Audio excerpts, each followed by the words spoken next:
स्वरूप में भयंकरता प्रकटित हो रही है।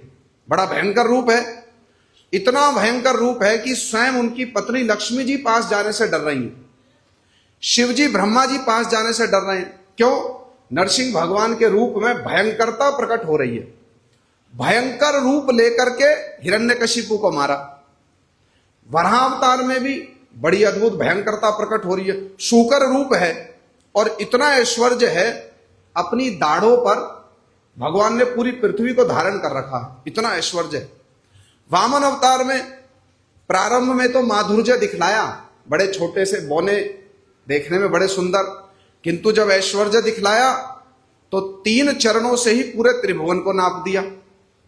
किंतु इन सब अवतारों की लीला सुनाते हुए सुखदेव गोस्वामी जी ने वर्णन किया, भैया भगवान ने दूसरे अवतारों में भी असुरों का वध किया है, किंतु ये जो कृष्ण अवतार है ना, ये तो अद्भुत है।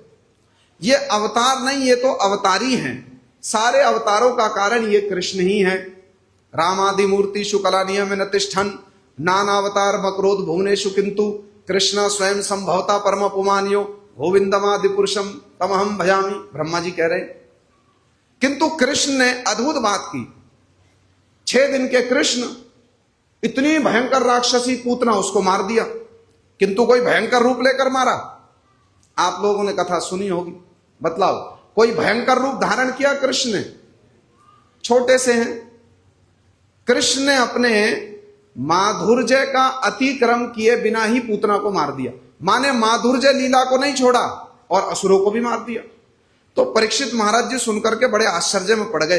कृष्ण, ये तो बड़ा अद्भुत स्वरूप है, ये तो बड़े बड़े असुरों को भी मार रहे हैं, किंतु माधुर्य लीला को तो नहीं छोड़ रहे। कृष्ण ने कोई भयंकर रूप तो नहीं लिया ना कि 10 मिनट के लिए कोई भयंकर रूप ले लूं, पूतना को मारूं, फिर से बच्चा बन जाऊंगा। ऐसा किया? बच्चे ही बने रहे, और बच्चे रह करके ही कृष्ण ने क्या किया? पूतना को मार दिया। तो ये लीला सुनकर के परीक्षित महाराज जी का मन चमत्कृत हो गया। उन्होंने सुखदेव गोस्वामी जी से कहा, भगवान, अब तक आपने जितने अवतारों की लीला सुनाई, वो भी कर्ण रम्याणी, वो भी कानों को बड़ी अच्छी लगी। नरसिंह भगवान की लीला सुनने में तो अच्छी लगती है, भगवान की कौन से अवतार की लीला ऐसी है जो सुनने में अच्छी ना लगे? सब अवतारों की लीला ही सुनने में अच्छी है। किंतु भगवान, अब जो आपने कृष्ण की लीलाओं का वर्णन करना प्रारंभ किया, ये तो अद्भुत है, अद्भुत, ये तो अद्भुत, ये तो मनोहर को भी मनोहर लगने वाली हैं। तो अब मेरी आपसे प्रार्थना है, आप मुझको कृष्ण की ही और बाल्य लीलाओं का श्रवण कराएं। माने परीक्षित महाराज जी ने फिक्स कर दिया कि कहीं सुखदेव गोस्वामी फिर से किसी और अवतार की लीला ना सुनाएं। इसलिए प्रार्थना क्या की, भैया मैंने बहुत सुन ली दूसरे अवतारों की लीला, वो भी बड़ी अच्छी है, बहुत अच्छी है, किंतु अब तो मैं और कृष्ण के अतिरिक्त और कुछ सुनना ही नहीं चाहता। कृष्ण लीला के अतिरिक्त मैं और कुछ सुनना ही नहीं चाहता, मुझको तो कृष्ण की कोई और बाल्य लीला सुनाओ। सुनकर के सुखदेव गोस्वामी बड़े प्रसन्न हुए। उन्होंने कहा, बहुत अच्छी बात, क्योंकि कृष्ण लीला में तो सारी लीलाएं ही आ जाती हैं, सारे अवतारों की लीला आ जाती है। सुखदेव गोस्वामी जी बड़े प्रसन्न हुए और उन्होंने परीक्षित महाराज जी को कृष्ण की एक और माधुर्य लीला सुनाई। किंतु उस माधुर्य लीला में बहुत ऐश्वर्य प्रकट हुआ। ऐश्वर्य प्रकट होने पर भी वो ऐश्वर्य माधुर्य के सामने ढका ही रहा। कौन सी लीला सुनाई?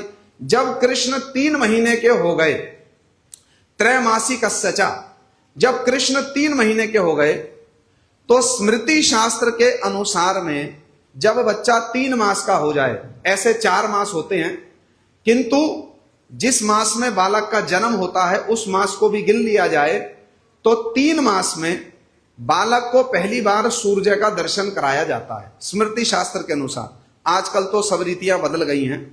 स्मृति शास्त्र के अनुसार जब बालक 3 मास का हो जाए, तब उसको उसका उस संस्कार को कहते बहि निष्क्रमण संस्कार, बालक को घर के बाहर लाया जाता पहली बार। और दूसरा, जब कृष्ण 3 मास के हो गए, तो एक दिन कृष्ण की तो सेवा करने के लिए यशोदा माँ के साथ में बहुत सारी और धाय भी रहा करती थी। धाय होती थी ना, आजकल नर्स कह देते हैं, पहले धाय हुआ करती थी। कृष्ण ने क्या किया, उन्होंने करवट बदल ली। जब बालक छोटा होता है ना, उसमें इतना बल नहीं होता कि वो करवट बदल ले, जब थोड़ा बड़ा हो जाता है 3 मास के लगभग, भाई आजकल के बालकों का तो हमको नहीं पता कि कितने मास में करवट बदल लेते हैं।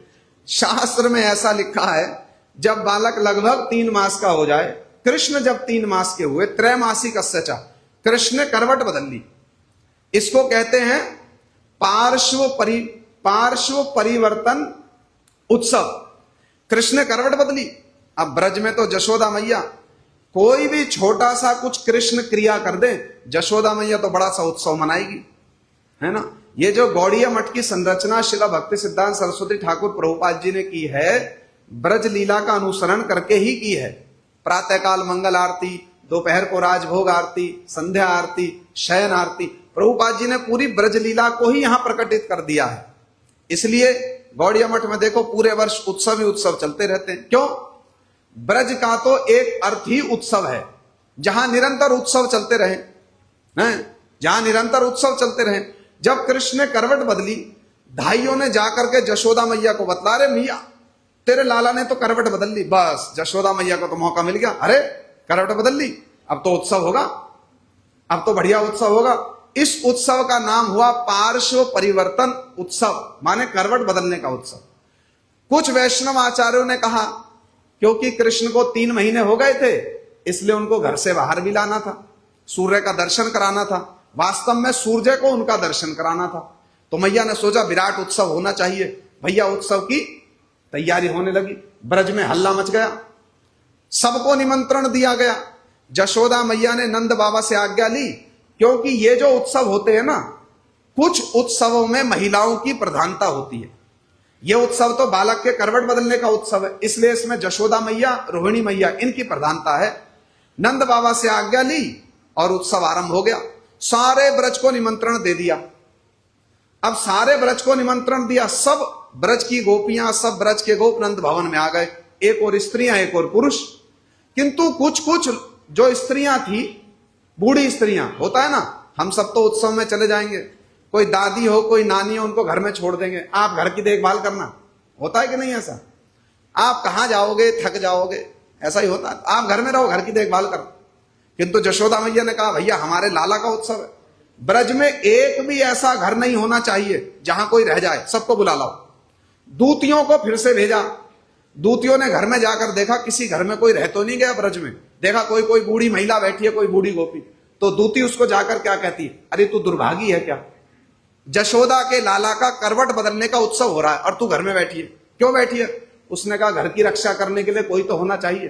तो उस दूती ने क्या कहा, अरे सर पकड़कर, इस ब्रज में भी कोई चोर है? इस ब्रज में बस एक ही चोर है, वो है हमारा लाला। इस ब्रज में बस एक ही चोर है, वो है हमारा लाला। किंतु वो तो कुछ और नहीं चुराता, वो तो बस मन चुराता है, इसलिए चिंता करने की क्या बात है, चलो उत्सव में।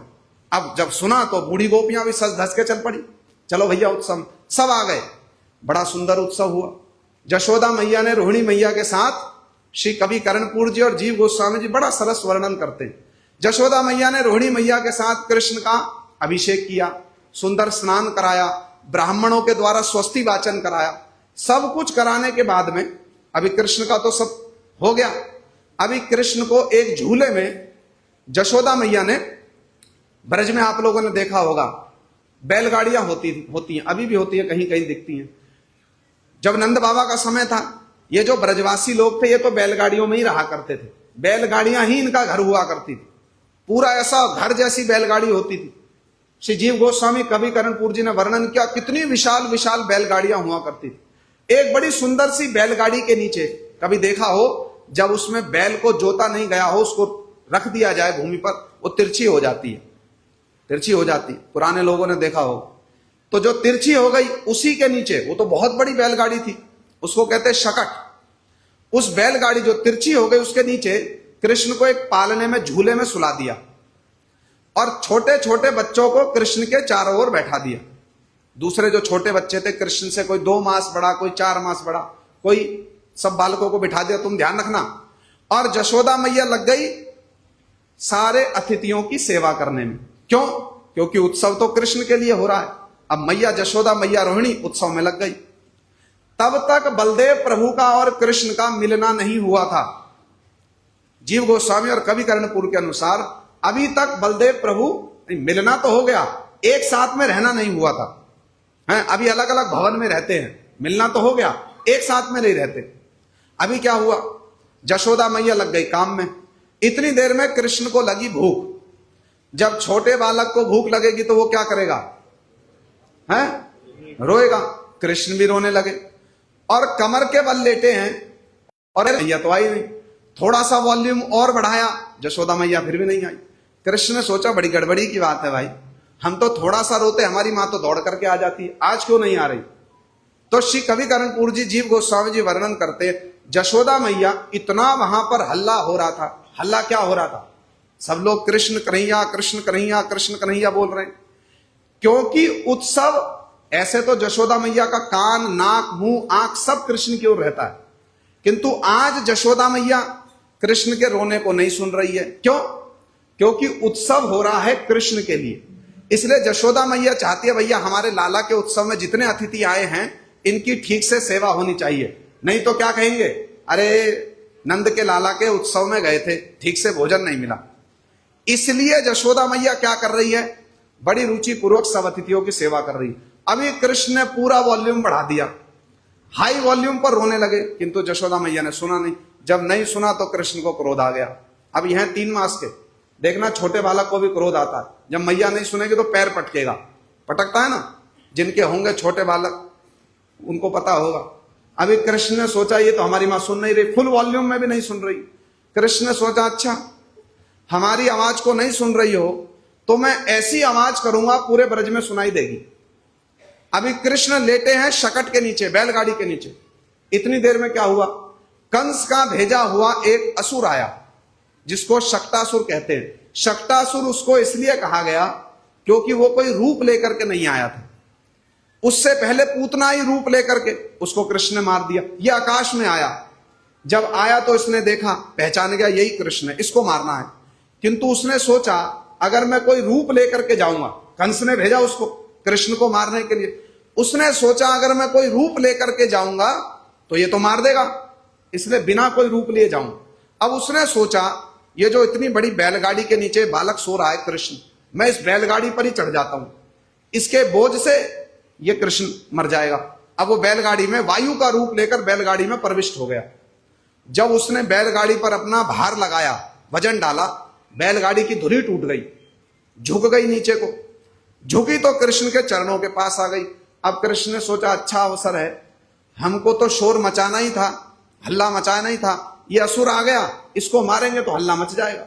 अब कृष्ण ने जो अपना चरण चलाया, चरण को स्पर्श करने से ही वो इतना विशाल शकट जो इतनी विशाल बैलगाड़ी है वो तो उलट पलट करके गिरी। और वो असुर सोचता था इस बैलगाड़ी में दब के कृष्ण मरेंगे, वो मूर्खानंद स्वामी स्वयं ही बैलगाड़ी में दब के मर गया। मारने आया था कृष्ण को, किंतु स्वयं ही बैलगाड़ी में दब के मर गया। किंतु जब कृष्ण ने बैलगाड़ी में चरण मारा, वो तो स्पर्श हुआ, बैलगाड़ी जो थी वो उलट करके गिरी, बड़े जोर का शब्द हुआ, इतना भयंकर शब्द हुआ, ब्रह्मा जी को लगा भैया हमारा आसन डोल गया, शिव जी की समाधि भंग हो गई, इतने जोर का शब्द हुआ। जब शब्द हुआ, अभी तक तो उत्सव चल रहा था, सारे ब्रजवासियों के कान खड़े हो गए, अरे भैया ये क्या हुआ, कोई मेघ गरजे हैं, ना कोई बादल फट गया, ना कोई पर्वत गिर गया, क्या हुआ किसी को समझ नहीं आया। अब सारे दौड़े इधर उधर, दौड़े तो दौड़ करके कहां पहुंचे, सबके सब इधर उधर दौड़े, माने कृष्ण की ओर दौड़े, क्योंकि सब ब्रजवासियों की तो चिंता कृष्ण है ना। सब ब्रजवासी कृष्ण की ओर दौड़े, दौड़ करके देखा जो इतनी विशाल बैलगाड़ी है वो उल्टी टूटी पड़ी है। अब किसी को नहीं समझ आया, इतनी बड़ी बैलगाड़ी जिसको 20-25 लोग खींच करके लाए, वो बैलगाड़ी टूट कैसे गई उलट करके। अब वहां कौन था, वहां तो छोटे छोटे बच्चे थे, बड़ा कोई था नहीं। सारे गोपों ने छोटे छोटे बच्चों से पूछा अरे बैलगाड़ी कैसे टूटी, तो बच्चे मन के सच्चे हैं, जो छोटे बच्चे मन के सच्चे। अब बच्चों ने सही सही बतला दिया कि भैया ये लाला जो है ये रो रहा था, इसके रो करके अपने चरण चला रहा था, चरण के चलाने से ये छकड़ा उलट करके टूट गया। नंद बाबा ने सोचा है ये बच्चे तो बकवास करते हैं, इतना छोटे बालक के चरण के लगने से कोई छकड़ा टूट जाएगा। अभी बालक है ना छोटे छोटे, एक कुछ बता रहा है, एक कुछ बता रहा है, गोपों को विश्वास नहीं हो रहा। अब उनके बीच में एक तोतला बच्चा था। कवि करणपुर जी वर्णन करते हैं, कोई काल्पनिक बात नहीं है, आप पढ़कर देखिए आनंद वृंदावन चंपू, उसमें कवि करणपुर जी वर्णन करते। एक तोतला बच्चा था। उसने सोचा भाई ये बच्चे तो सच बात बोल रहे हैं, किंतु यह बुद्धिमान समझदार गोप लोग इनकी बात पर विश्वास क्यों नहीं कर रहे? बच्चे तो सच बोल रहे हैं ना। वो भी बच्चा ही था, उन्हीं की टोली का था तोतला। उसने सोचा भाई मुझको चार्ज अपने हाथ में लेना पड़ेगा। वो बीच में खड़ा है, गोपों की ओर देख रहा है, बच्चों की ओर देख रहा है। वो सोच रहा है बच्चे तो सच बोल रहे हैं, ये इतने बड़े बड़े गोप हैं, विश्वास क्यों नहीं करते इनकी बात पे। अब वो इधर देखे उधर देखे, इधर देखे उधर देखे। अब उसकी समझ में नहीं आवे बात मानते क्यों नहीं हो, ये तो सच बोल रहे हैं। उसने सोचा चलो इनकी नहीं मानते तो मेरी बात तो मानेंगे।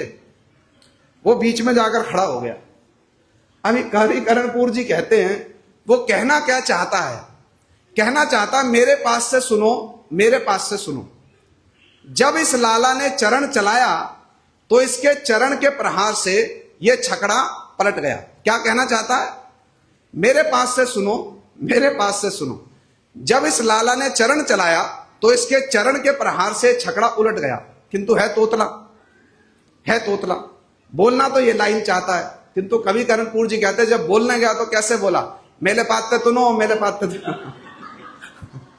कहता है मेरे अरे रुक जाओ, कहता है मेले पाते तुनो, मेले पाते तुनो। मैं सबसे प्रमाणिक हूं, मेरे पास से सुनो। तो तोतला है तो क्या बोल रहा, मेले पाते तुनो, मेले पाते तुनो। दबित लाला ने तलन तलाया तो इतने तलन ते पलालते ये ततला उलट गया, उलट गया। अब जितने और बच्चे वहां खड़े थे वो दांत दिखा दिखा करके उसकी नकल करने लगे, मेरे बात ते तुनो, मेरे बात ते तुनो। अभी तक जितने गोप जो थे वो शंका में थे कि लाला का कोई अनिष्ट ना हो जाए। किंतु देखो जोग माया, जीव गोस्वामी जी कहते जोग माया कृष्ण की लीला संपादित करने वाली शक्ति वो कितनी बुद्धिमान है। जोग माया ने देखा इतना सुंदर उत्सव चल रहा है, सब ब्रजवासी आनंद में मग्न हैं और यहां पर एक अनिष्ट हो गया। अब पूरे उत्सव का आनंद भंग हो जाएगा कि नहीं? सबके मन में चिंता हो गई, इतनी बड़ी बैलगाड़ी कैसे टूट गई। तो जोग माया ने क्या किया, उस तोतले बच्चे को प्रेरणा देकर के आगे भेज दिया, जाकर के तुम करो, इस उत्सव का रंग भंग ना हो, इसलिए जाकर के तुम क्या करो, चार्ज अपने हाथ में ले लो। तो वो तोतले बच्चे ने चार्ज हाथ में लिया और क्या कहता है, मेरे बात ते सुनो, मेरे बात ते सुनो। तो जो ब्रजवासी अब तक कृष्ण के अनिष्ट की चिंता में डूबे हुए थे, भूल गए, सब कुछ भूल गए। तो कवि करणपुर जी कहते हैं ये जो ब्रज है ना, ये नित्य उत्सवमय है। उसके बाद जशोदा मैया ने लाला को गोद में लिया, ब्राह्मणों से दोबारा स्वस्ति वाचन कराया, गोपों ने उस बैलगाड़ी को फिर से ठीक ठाक करके रख दिया। तो कवि करणपुर जी कहते जो ब्रज है ना, ब्रज वो उसमें नित्य उत्सवमय ब्रज है। आज कोई उत्सव है, कल कोई उत्सव है, निरंतर वहां उत्सव चलते रहते हैं। ऐसे ही ब्रज के इस उत्सवमय परिवेश को हमारे रूपानु गुरुवर्गों ने हमारे सामने, कि हम लोगों को भी ज्ञात हो, थोड़ा पता चले भैया ब्रज में क्या उत्सव हो रहे। जैसे नौका विहार उत्सव है, कृष्ण ब्रज गोपियों के साथ मानसी गंगा में नौका विहार लीला करते, ब्रज में रात दिन उत्सव चल रहे हैं। ऐसी नित्य निरंतर उत्सव चल रहे हैं। वो जो ब्रज है ना, वही हमारा नित्य घर है, नित्य स्थान है। हम लोगों को साधन भजन करके उस नित्य ब्रज में पहुंच जाना है। अभी तो आज एक दिन का उत्सव है, ये तो गुरु वैष्णव की बड़ी दया है, हमको किसी ना किसी प्रकार से इस उत्सव में लगाए रखते हैं। किंतु ब्रज एक ऐसा स्थान है जहां दिन में कई कई उत्सव हो रहे हैं, पूरे दिन में, संपूर्ण दिन में कई कई उत्सव हो रहे हैं। इसलिए हमारे पूज्य गुरुदेव कहा करते थे उस ब्रज में पहुंच जाना, वो ब्रज हमारा नित्य घर है, वो ब्रज हमारा नित्य निवास स्थान है। इस पुरुषोत्तम मास में हम लोग अधिक से अधिक साधन भजन करें, खूब ठाकुर जी की कथा सुने, खूब दीपदान करें, खूब स्तव स्तुति करें, खूब सुकृतियां इकट्ठी करें, जिससे हमको रसिक वैष्णव का संग मिले और हमारी जो ये ब्रज की यात्रा है जल्दी से जल्दी समाप्त हो जाए, जल्दी से जल्दी समाप्त हो जाए। हम लोग जल्दी से जल्दी ब्रज धाम पहुंच जाएं और हमारा जीवन नित्य उत्सवमय हो जाए। गौर प्रेमानंदे हरि हरि।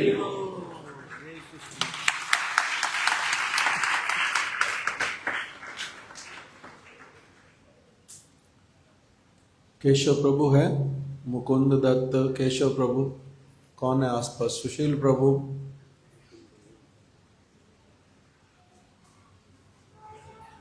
कौन है? बुला के ले आओ, जाओ बुला के ले आओ। हरे कृष्णा कृष्णा कृष्णा हरे हरे, हरे राम राम राम हरे हरे।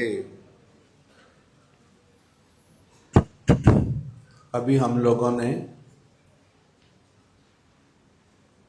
श्री कृष्ण के ब्रज की लीला से संबंधित कुछ कुछ बातें श्रवण की, क्योंकि श्रीमद् भागवत में दशम स्कंद आते आते, दशम स्कंद को कहा गया भगवान का मुस्कुराता हुआ आनंदित जो मुख कमल है वो है दशम स्कंद। इसीलिए उस दशम स्कंद में श्री कृष्ण के जो अद्भुत माधुर्य का वर्णन किया गया। ऐसे तो जो लोग ध्यान से अगर नहीं सुनते कथा को तो फिर उसका पता नहीं चलता, मगर अगर ध्यान से सुनते हैं भागवत की कथा को तब फिर पता चलता है कि ऐश्वर्य में और माधुर्य में क्या अंतर होता है। इसीलिए वृंदावन की लीला के लिए क्या कहते हैं? ये वृंदावन की लीला मत समझो गुड़ का चीला, ये वृंदावन की लीला मत समझो गुड़ का चीला, बड़े ऋषि मुनि गए हार जपे जा राधे राधे, बड़े ऋषि मुनि गए हार जपे जा राधे राधे, जपे जा राधे राधे, कहे जा राधे राधे, जपे जा राधे राधे, कहे जा राधे राधे। आगे क्या है?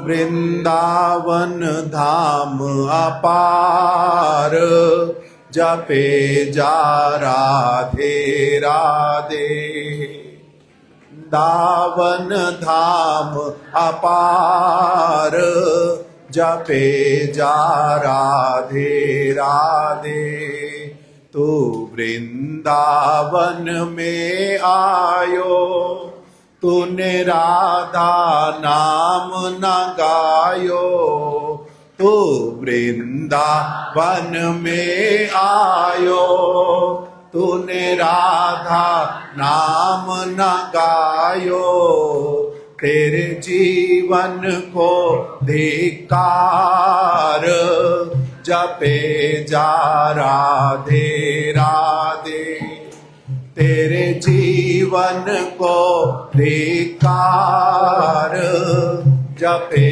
जा राधे राधे। ये कीर्तन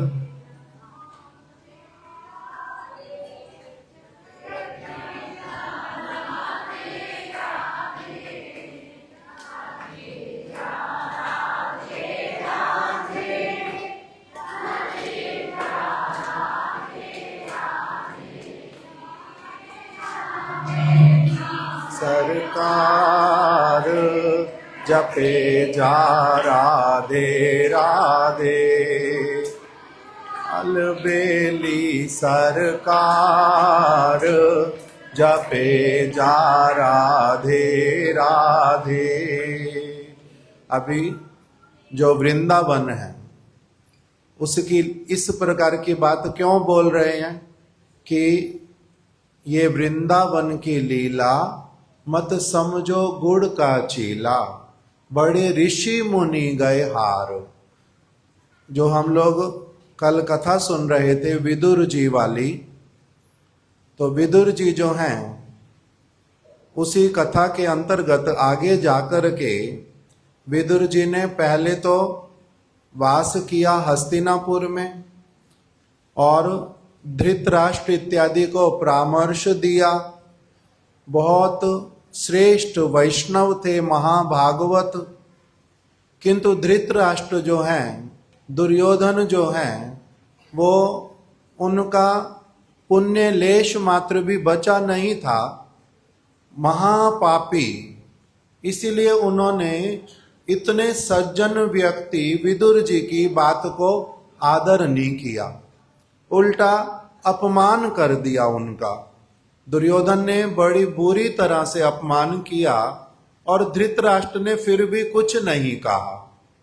और वही विदुर जी, उन्होंने क्या किया, साधु स्वभाव, इसीलिए बिना कुछ बोले, जैसे गूंगे हों पूरी तरह से, बिना कुछ बोले वो अपना राजभवन के बाहर आ गए।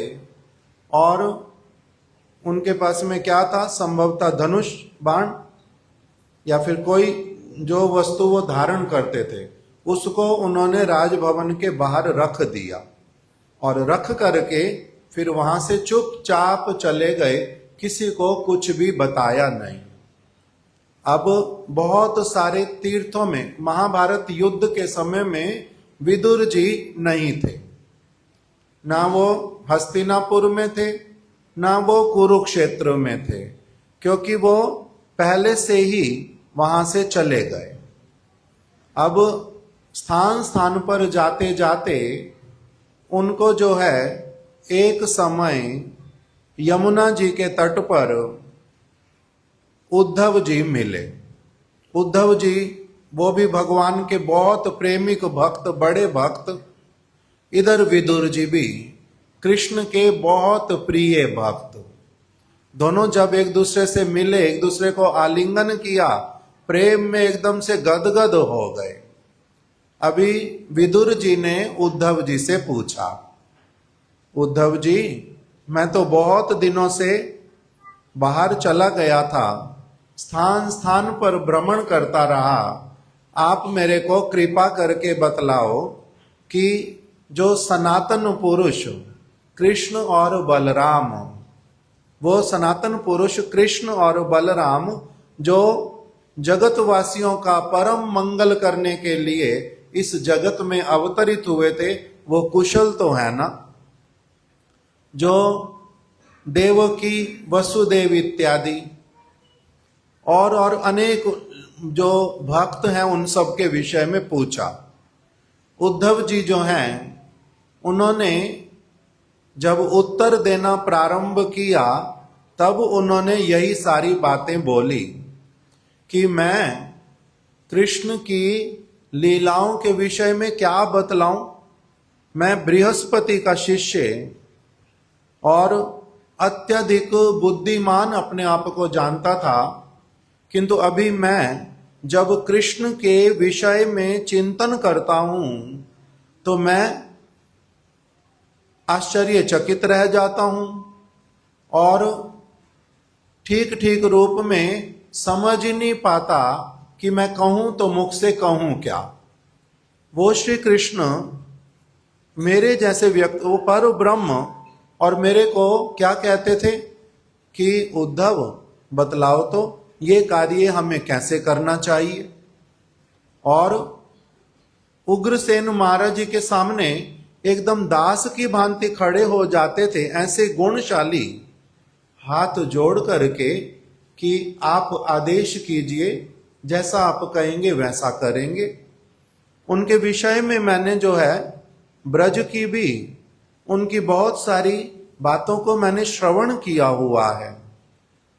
वो कृष्ण जब ब्रज में वास करते थे तब जिनको कोई भी बांध नहीं सकता उनको माता यशोदा ने बांध दिया। जो त्रिभुवन का पालन करने वाले, वो वहां पर भिक्षा मांगते हैं कि थोड़ी सी, हे गोपी, थोड़ी सी छाछ पिला दे, मेरे को छाछ पीने की बहुत इच्छा हो रही है, मेरे को पता है तू मट्ठा तो मेरे को देगी नहीं, छाछ ही दे दे कम से कम। तो इस प्रकार से छाछ मांगते हैं वहां पर, और तब भी उनको छाछ नहीं मिलती। और गोपियां क्या कहती हैं कि पहले देखो भाई, तेरे को अगर छाछ भी चाहिए ना हमारे से, पहले क्या करके दिखा, थोड़ा सा कम से कम हमारे को नृत्य करके दिखला। फिर कृष्ण नृत्य करके दिखलाते हैं छाछ के लिए।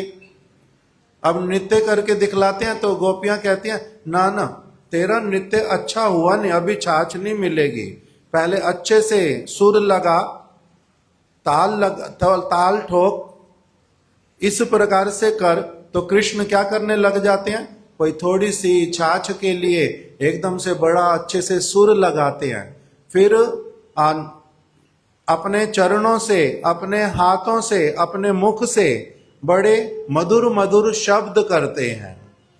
अब जब इस प्रकार की सारी चीजें करते हैं तो उद्धव जी कह रहे हैं कि मेरे को समझ नहीं आता, मेरे को नहीं समझ आता, मैं तो बृहस्पति का शिष्य, मुझे समझ नहीं आता, ये बात तो ठीक है, किंतु बड़े सारे ही ऋषि मुनि गण कृष्ण की अनेक अनेक जो लीलाएं उसके विषय में विचार करके भ्रमित हो जाते हैं।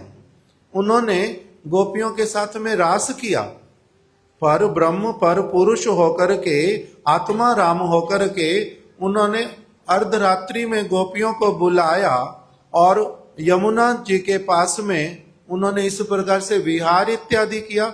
ये बड़ी अद्भुत अद्भुत लीलाएं हैं। तो छोटा सा बालक गिरिराज गोवर्धन को धारण कर लिया, किसी को समझ में भी आता नहीं।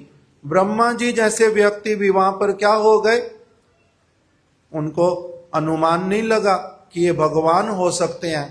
छोटा सा बालक ये क्या कर रहा है, इसके चरणों में पादुका नहीं है, इसके पास में कोई हीरे माणिक्य वाले कोई आभूषण इत्यादि नहीं है, इसीलिए बड़े बड़े व्यक्ति भी वहां पर क्या हो गए, उस ब्रज लीला को समझ नहीं पाए।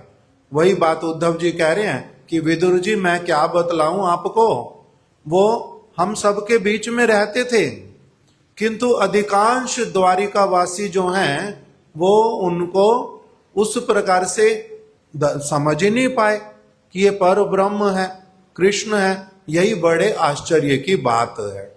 इस प्रकार से जो श्री कृष्ण की लीला, अगर उसको शुद्ध रूप में समझने के लिए अगर हमारे को अवसर ना मिले तो क्या होता है, उसके विषय में ठीक ठीक धारणा जो है वो नहीं बन पाती।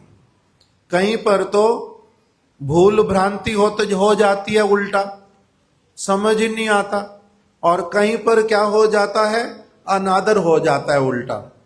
कहीं पर एक व्यक्ति संशय में ही रह जाता है कि बहुत सारे लोग तो राधा कृष्ण की आराधना करते हैं, मगर उनके विषय में तो और भी बहुत नेगेटिव बातें भी सुनने के लिए मिलती हैं। तो इसलिए जब तक किसी को ठीक ठीक रूप में ब्रज का कोई भक्त, जिसको वास्तविक रूप में ब्रज की कथा पता हो, जैसे हमारा एक ग्रंथ है उज्ज्वल नीलमणि, बहुत श्रेष्ठ ग्रंथ, उसके अंतर्गत एक विचार दिया गया है। उसमें बतलाया कि जैसे कोई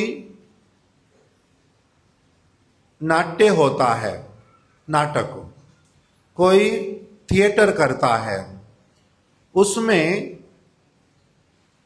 कहीं ना कहीं से थिएटर शुरू हो जाता है, कुछ ना कुछ दिखलाते हैं कि एक गांव है, उसमें नदी निकट में प्रवाहित हो रही है, आसपास में पक्षी जो हैं वो चहचहा रहे हैं, वहीं पर ही फिर गैयाएं आई, वो फुदक रही हैं, मयूर आए, नृत्य कर रहे हैं।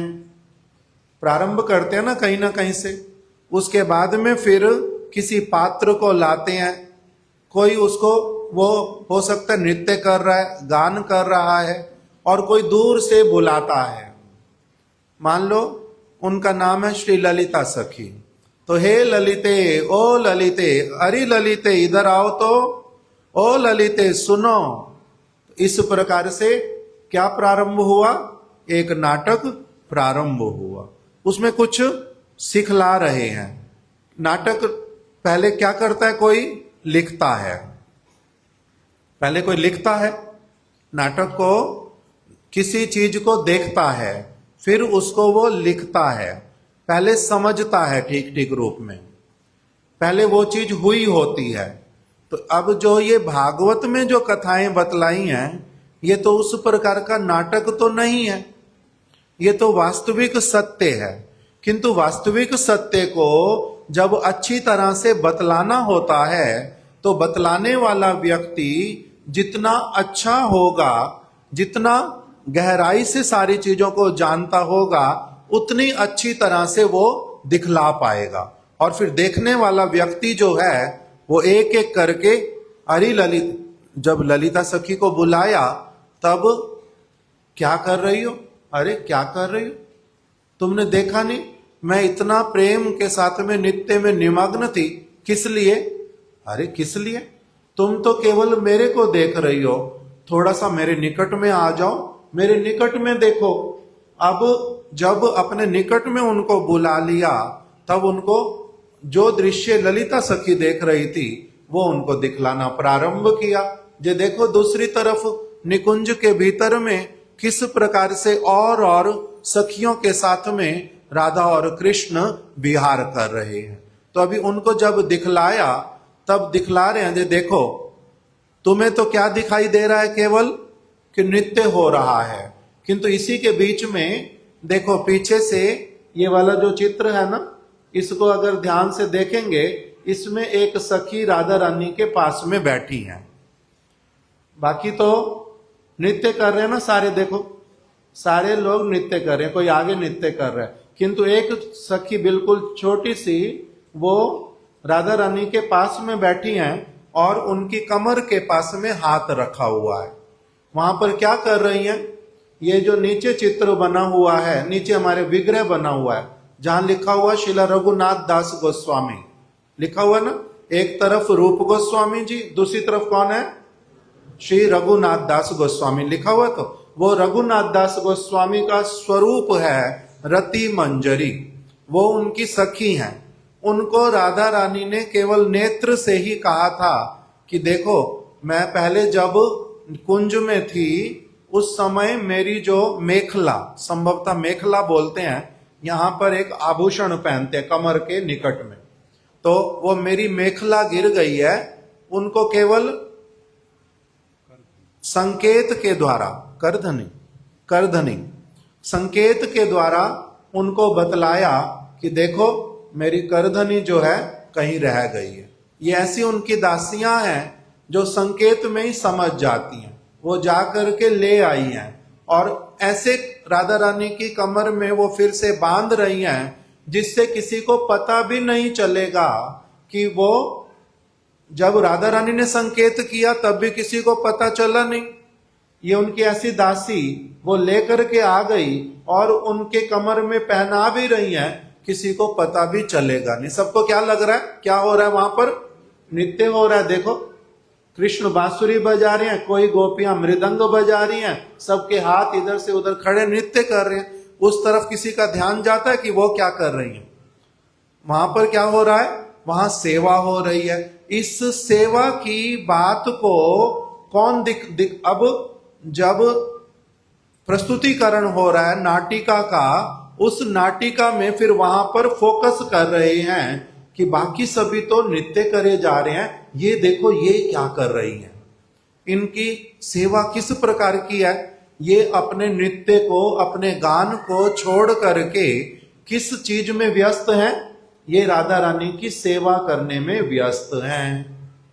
तो इस प्रकार से जब तक जैसे जैसे उस प्ले में दिखलाता जाता है, किसी ने लिखा, किसी ने देखा, देख करके जब उसको ठीक ठीक रूप में बतलाते हैं, तब फिर देखने वाले का क्या होता है? देखने वाले की अगर उसको ठीक ठीक चीज दिखलाई जाए, ठीक ठीक संवाद दिया जाए, मैसेज दिया जाए, तब क्या होता है? तब उसको ये सारी चीज अच्छी तरह से समझ आती है। इसी को क्या कहते हैं? श्री गुरु। जो ब्रज के वास्तविक भक्त, शुद्ध गुरु, वो ब्रज की उस लीला को ठीक ठीक रूप में सब लोगों को दिखला देते हैं। नहीं तो वो लीलाएं फिर समझ आती नहीं हैं, उसके विषय में ठीक ठीक विचार नहीं बन पाता। इसलिए कह रहे हैं ये वृंदावन की लीला मत समझो गुड़ का चीला, बड़े ऋषि मुनि गए हार। कौन से ऋषि मुनि हार जाते हैं? जिनको ब्रज के रसिक भक्त नहीं मिलते, जो उनके चरण कमलों में समर्पित नहीं होते, जो फिर उनके अनुसार सेवा में आगे नहीं बढ़ते, उनके लिए क्या हो जाती है ब्रज की लीला? वो समझ नहीं पाते। किंतु ऐसे वाले भक्त जिनको शुद्ध साधुओं का संग मिल जाता है, वो भले ही छोटे भी क्यों ना हो, किंतु जितना जितना समझते जाते हैं वो ठीक ठीक ही समझते जाते हैं और आगे बढ़ते जाते हैं। जैसे एक समय में शिला स्वामी महाराज जी, हमारे गुरु वर्ग, उनके निकट में एक गृहस्थ भक्त रहते थे। अभी उनकी बिल्कुल छोटी सी बच्ची थी, 3-4 वर्ष की। तो संकीर्तन में वो भाग लेती है, अपना माता पिता के साथ में आती है। अभी माता पिता वो क्या करते हैं? ग्रंथ वितरण करते हैं, अलग अलग स्थानों पर जाते हैं। तो एक बार किसी बाजार में उन्होंने कीर्तन किया और अभी सारे लोग अलग अलग दुकानों पर जा रहे हैं और जो आसपास में मार्केट में भी लोग घूम रहे हैं उनको भी ग्रंथ दिखा रहे हैं और खरीदने के लिए कह रहे हैं। तो वो एक छोटी सी बच्ची थी 3-4 वर्ष की, उसका नाम था सरस्वती। वो सरस्वती जो है उसने भी क्या किया, एक व्यक्ति को कृष्णा नाम की बुक का नाम ही है कृष्ण। तो वो कृष्ण बुक जो है उसने दी। तो किसी दूसरे व्यक्ति ने पूछ लिया कि ये कृष्ण का चित्र बना हुआ था, ये कौन है? ये कौन है? छोटे बच्चे से बात करने की इच्छा करती है ना, कुछ ना कुछ बात कर लेते हैं। तो उसके हिसाब से उनको पता था कृष्ण कौन है। ऐसे तो ठीक से नहीं पता था, किंतु जब बच्ची से पूछा कि ये कौन है, चित्र छपा हुआ था कवर के ऊपर, तो वो बोलती है कि oh you don't know Krishna, he is supreme personality of Godhead. आपको इतना भी नहीं पता? आप तो बड़े हो, आपको नहीं पता ये कौन है? ये भगवान कृष्ण है। और ये कौन है? Supreme personality of godhead. मतलब भगवान के नाम से जिस को भगवान कहते हैं, ये उन सब से भी टॉप मोस्ट हैं। भगवान में भी सर्वोच्च स्थान है जिनका, ये है सुप्रीम पर्सनैलिटी ऑफ गॉडहेड। उसने इतना ही बोला, वो तो बड़े आनंदित हो गए। फिर जब ये वाली बात शिला स्वामी महाराज जी के पास पहुंची कि सरस्वती ने क्या कहा कृष्ण के विषय में, ही सुप्रीम पर्सनैलिटी ऑफ गॉडहेड, तो उन्होंने कहा कि हर नॉलेज इज परफेक्ट। उसका जो ज्ञान है, भली छोटी है अभी, किंतु उसको जो ज्ञान मिल गया, जो बात उसने बोली है परफेक्ट बोली है, जो बड़े बड़े ऋषि लोग भी नहीं बोल पाते, उनको नहीं पता चलता। किंतु इसको कैसे पता चल गया? क्योंकि इसने हमारे से सुना है और भागवत की वेद व्यास जी जो सुप्रीम अथॉरिटी हैं, उनकी बात को पकड़ लिया है, उन्हीं की बात को बोला है। इसलिए इसका जो ज्ञान है वो कैसा है? परफेक्ट है। इसने परफेक्ट ज्ञान वाली बात बोली है। तो इसी प्रकार जब शुद्ध भक्तों का संग होता जाता है, तब एक व्यक्ति की कृष्ण के विषय में, ब्रज के विषय में, इन लीलाओं के विषय में जो धारणा बनती है वो होती है बड़ी पवित्र वाली। हम लोग प्रातः काल जब मंगल आरती करते हैं, उसमें मंगल आरती करते समय हम लोग जब गीत गाते हैं, आरती उतारते हुए, विभावरी शेषा आलोका प्रवेशा निद्रा छाड़ी उठो जीवा, बोलो हरि हरि मुकुंद मुरारी राम कृष्णा हयग्रीवा। उसमें फिर क्या आता है, कृष्ण के विषय में वंदना करते हैं कि ओ रास रसायन, ये रास लीला करने वाले जो कैसी है, रसायन के समान, अमृत के समान है। और फिर क्या करते हैं, गोपी जन वस्त्रहारी, ओ ये वो वाले कृष्ण हैं जो क्या करते हैं, गोपियों के वस्त्रों का हरण करते हैं। ये क्या वंदना करने की चीज है? गोपियों के वस्त्रों का उन्होंने हरण किया था, चुरा लिए थे, तो क्या ये वंदना की चीज है? कहते हैं हाँ, इस प्रकार की जो भगवान की लीलाएं, उनकी बड़े बड़े महापुरुषगण वो लोग क्या करते हैं, वंदना करते हैं। इस प्रकार की ये सारी ब्रज की लीलाएं, किंतु अगर ठीक से सुनने के लिए मिले, समझने के लिए मिले, तभी इसको धारण कर पाते हैं। गौर प्रेमानंदे हरि हरि बोल। अभी सभी लोग खड़े हो जाओ, दीप दान करेंगे। उसके बाद में एक बालक का जन्म उत्सव भी है, स्वस्ति वाचन करेंगे। अभी पहले ठाकुर जी को दीप दान करते हैं। आज से चौर अग्रगण्य वाला अशन।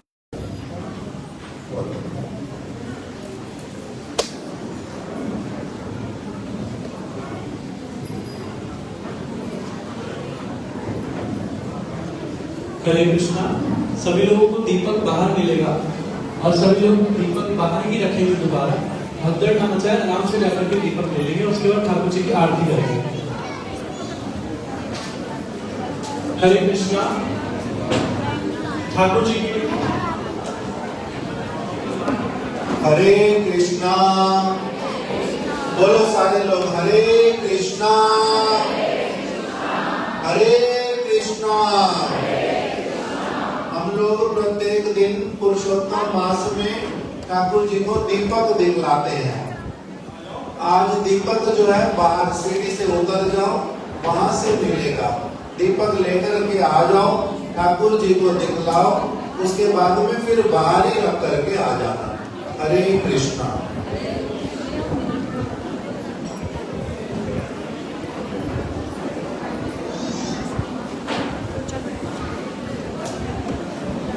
श्री राधा माधव जी की जय, शशिनंदन गौर हरि की जय, माधव तिथि एकादशी तिथि की जय। श्री 84 दंड पुरुषोत्तम अष्टकम्। ब्रजे प्रसिद्धं नवनीतचौरं गोपाङ्गनानां चतुर्भुजचौरम् अनेक जन्मार्जित पापचौरं चौरार्धदण्डं पुरुषं नमामि। चौरार्धदण्डं पुरुषं नमामि। श्रीराधिकायां हृदयार्धचौरं नावामुदशामरान्तिचौरम् पादाशिकानां चकामात्मचौरं चौरार्धगण्यं पुरुषं नमामि। चौरार्धगण्यं पुरुषं नमामि। जनानि कृतपराशितं करोति भिक्षुं पतिः। येनाप्यहं चौरमेते दृष्टो शिवाः नचगात्रयेति। नमामि हरं शेषं प्रसादाधनिपापनाशि। आश्रयरूपो नरचोरकीर्ते दृष्टो शुभो वा न मया कदापि।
राधा विनोद बिहारी श्री श्री राधा रमण बिहारी श्री श्री राधा माधव गुरु की जय।